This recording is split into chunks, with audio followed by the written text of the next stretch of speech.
Alhamdulillah wa salatu wa salam ala rasulillah ma ba'd. The question is asking here, this is something that we find in our culture, sort of not really, found within, the realm of Islamic academia. The concept of we separate the sin from the sinner. If a person is sinning, that is bad, but that doesn't necessarily mean that the sinner is someone who is bad. Now, like I said, because this is not really found in Islamic academia, what I mean by academia, in the books of the ulama, we have to understand that this is something which has come about in the culture that we live in, so we need to inspect what the intention of the speaker is. Ibn Taymiyyah rahimahullah and others from the ulama have said, if something is not known from the time of the Salaf and there is no precedence from the Quran and Sunnah in it, then we need to look at the intention of the one that is speaking and saying that thing. Okay, so now, what do you mean by that there is a difference between the sin and the sinner? If you are saying that the person who has committed the sin has got no connection to the sin itself, so let me say that again. If you mean by that the person who has committed the sin has got no connection to the sin itself, then there is no doubt that this is irja. And this is the belief of the murja, where they disconnected iman from actions. So a person then would say, okay, well, he's sinning, but he's still a good person. He's still got iman. He's still going to go Jannah. He's still going to X, Y, and Z. We will say, no, that's not correct. Allah subhanahu wa ta'ala in many places in the Quran, and we find from the Sahih Sunnah, and we find from the ijma' of Ahl Sunnah, is that iman and actions are connected. Allah subhanahu wa ta'ala never says in the Quran about iman except that He puts with it عملوا الصالحات إلا الذين آمنوا وعملوا الصالحات إن الذين آمنوا وعملوا الصالحات. Allah subhanahu wa ta'ala tells us وما كان الله ليضيع إيمانكم. Allah subhanahu wa ta'ala will never let your iman go to waste. And the ulama in agreement here, iman refers to salat. So Allah subhanahu wa ta'ala has called an action iman. Allah subhanahu wa ta'ala in the beginning of Surah Anfal, He says that those people إذا تليت عليهم زادتهم إيمانا. When the ayat of Allah subhanahu wa ta'ala are recited to them, their iman increases. And the belief of Ahl Sunnah is that if iman increases, then it also decreases.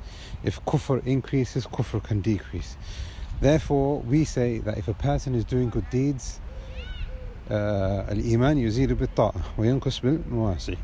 Allah subhanahu wa ta'ala has explained to us, and this is our aqeedah, that when a person does good deeds, his iman increases. And if a person does bad deeds, then the iman decreases. So if a person was to say that he's doing something which is sinful, but he's still a good person, then we will say that that is not correct if that's what you intend by it. However, if a person was to say that a person is sinful, he's got sins, but we don't want to attach the label of that sin upon that person because maybe the person doesn't know. Maybe the person is ignorant. Maybe the person has made a mistake. So, for example, the Messenger of Allah sallallahu alaihi wasallam said, "Ma asfal ka'bayn fi an-nar." Ma asfal ka'bayn fi an-nar. Anything which is below the ankles are in the hellfire. Okay, but it could be that a person is new to Islam, or he has an interpretation from the ulama which says isbal is makruh or something like that. Trousers or garments for men which fall below the ankles. He might have an interpretation, or he might have ignorance, or he might have done a mistake. So then the person then says, okay, he's doing something which I feel is bad, but that doesn't necessarily mean that he is a bad person. In that scenario, we'll say that is correct. And this is again something which is connected to the issue of iman and irja and iman and amal salihat in the books of aqeedah of Ahl Sunnah, which is that they say that there is a difference between iman al-mutlaq wa mutlaq al-iman. What that basically means is that a person has iman, and we don't take away that iman from him unless if he does an act or a statement or a belief of kufr. But it also means that if a person has fallen into sin, we do not remove iman from that person.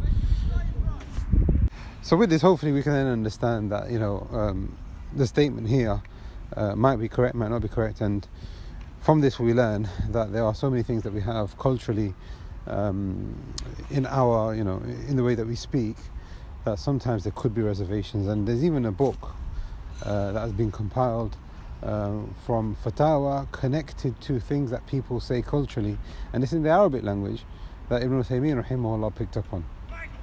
And we have it. You brought the sun with you when you come back from, a sunny location, or because of you it rained, or these kind of things, touching wood and all these different things.